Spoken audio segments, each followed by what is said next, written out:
আমি কে? আমি একজন গর্বিত সৈনিক। আমি অজেয়কে জয় করব। আমার কাছে পরাজয়ের কোনো স্থান নাই। সবাই যেখানে থমকে দাঁড়ায় আমি সেখান থেকেই শুরু করি। আমি সব সময় আমার দেশ, পিতামাতা, আমার সহযোদ্ধা এবং প্রশিক্ষকদের কথা মনে করে আমার দুর্বলতাকে সাহসে পরিণত করব। কঠোর পরিশ্রমে আমি মানসিকভাবে সুদৃঢ়, শারীরিকভাবে দুর্বল। আমি কে? আমি একজন গর্বিত সৈনিক। কেউ আমার অস্তিত্বকে খাটো করে দেখতে পারবে না। কেউ আমার সক্ষমতাকে কোনো সীমা দিয়ে আবদ্ধ করতে পারবে না। আমার দৃঢ় আত্মবিশ্বাসী আমাকে এগিয়ে নিয়ে যাবে অসম্ভবকে সম্ভব করার পথে। পরাজয় বা পিছু হটা এসব শব্দ আমার অভিধানে নেই। ব্যর্থতা, ভুল করার সংজ্ঞা আমি জানি না। আমার হৃদয় দুর্বলতার কোনো স্থান নেই। আমি কে? আমি একজন গর্বিত সৈনিক। আমার সাথে আমার সহযোদ্ধারা আছে। ঘাম, রক্ত আর অশ্রু বিসর্জন দিয়ে জীবন বাজি রেখে তারা আমার পাশে থাকবে। আমি কখনোই তাদের শত্রুর সামনে মাথা নিচু হতে দেব না। আমি হাসি মুখে যুদ্ধক্ষেত্রে ঝাঁপিয়ে পড়ব। যুদ্ধক্ষেত্রে আমার উপস্থিতি হবে আক্রমণাত্মক এবং হিংস্র।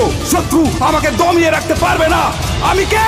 আমি একজন গর্বিত সৈনিক। আমি যুদ্ধক্ষেত্রে শুধু বিজয়ের অর্থ বুঝি। পরিস্থিতি যতই খারাপ হোক না কেন, আমার হাত পা গুলো দুর্বল হয়ে পড়লে আমার মানসিক শক্তি আমার শরীরকে এগিয়ে নিয়ে যাবে। কিন্তু আমি কখনোই আত্মসমর্পণ করব না। আমি সর্বদা আমার দেশের সম্মান, গৌরব এবং মর্যাদা সমুন্নত রাখবো। আমি কে? আমি বাংলা মায়ের একজন গর্বিত সৈনিক। দেশ আমাকে স্মরণ করবে, ইতিহাস আমাকে স্মরণ করবে। আমি কে? আমি একজন গর্বিত সৈনিক। আমি কে? আমি একজন গর্বিত সৈনিক। আমি কে? আমি একজন গর্বিত সৈনিক।